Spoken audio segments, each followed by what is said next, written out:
नमस्कार सकलके शुभ शारदिया। आज के एसेছি गतकालके षष्ठीर प्रोग्रामेर एक छोट्ट ब्लग भिडियो निये। सबाई देखे जानाओ ब्लगटा केमन लागছে। तो प्राय दुपुर 3টে नागाद मेकअप करते बसेছিলাম বলতে আমি মোহনাকে মেকআপ করিয়ে দিচ্ছিলাম। আর এই যে খাটের অবস্থা, তারপরে আমার মেকআপটা আমি স্টার্ট করেছি। গতকালকে থেকে আমার শরীরটা খারাপ। আর এই যে কোয়েল, ও হাতে আলতা পরে এসেছে, বলেছিলাম প্রোগ্রামে পড়তে, তো শোনেনি। আর সবাই মেকআপ আর্টিস্ট, তো আমার মেয়েরা আরেকজনকে ও মেকআপ করে দিচ্ছিল।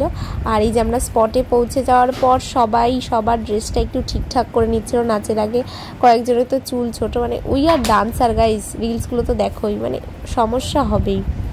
তো এখানে আমরা সবাই বসে একটু গল্পগুজব করছিলাম। আমি পরে তোমাদের একটু পাতে পাতে ডান্স ক্লিপগুলো একটু একটু করে অ্যাড করে দেওয়ার চেষ্টা করছি। এটা হচ্ছে সব থেকে ছোট, ওদের বয়স 2.5 থেকে 3 বছর, এর বেশি না।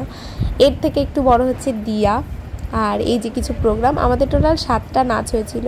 আর তোমরা তো জানোই গান দিলে কপিরাইট হবে, আমার নাচের সব ভিডিওতেই কপিরাইট, তো আমি আর চাই না ব্লগে একটু কপিরাইট হোক। এক্সাম শ্যুট সব শেষ করার পর আমার প্রোগ্রামের পর আমার রাত থেকে শরীর খারাপ, তার আগের দিন জ্বর, সেই নিয়ে প্রোগ্রাম করে অল ওভার প্রোগ্রাম আমাদের খুব ভালো হয়েছিল। আর এই যে আমাদের বাড়ির সামনে দিয়ে গাড়ি যায়, আমি ভয়েস ওভার দিলেই গাড়ি যাবে। তো এইটা হচ্ছে আমার ম্যামের কোরিওগ্রাফি করা আইগিরি নন্দিনী, সম্পিতা প্রামাণিক।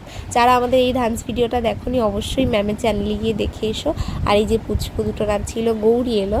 আর এরা রবীন্দ্র নৃত্য করেছিল একটা, মানে Diya, Sneha, Sayantika. All over programme আমাদের খুব ভালো হয়েছে। আমাদের প্রত্যেকটা নাচের পর প্রচুর হাততালি পেয়েছি আমরা। রায়নগর থেকে আমাদের ইনভাইট করা হয়েছিল। দুর্গাপুজোর ষষ্ঠী এইভাবেই সর্টেড হলো। Bye bye. ব্লগটা কেমন লাগলো তোমরা অবশ্যই কমেন্ট করে জানিও। আর কালী পুজোর স্পেশাল ডান্স ভিডিও খুব তাড়াতাড়ি আসছে। চ্যানেলটা সাবস্ক্রাইব করো, লাইক, শেয়ার আর কমেন্ট করতে একদম ভুলো না। টাটা।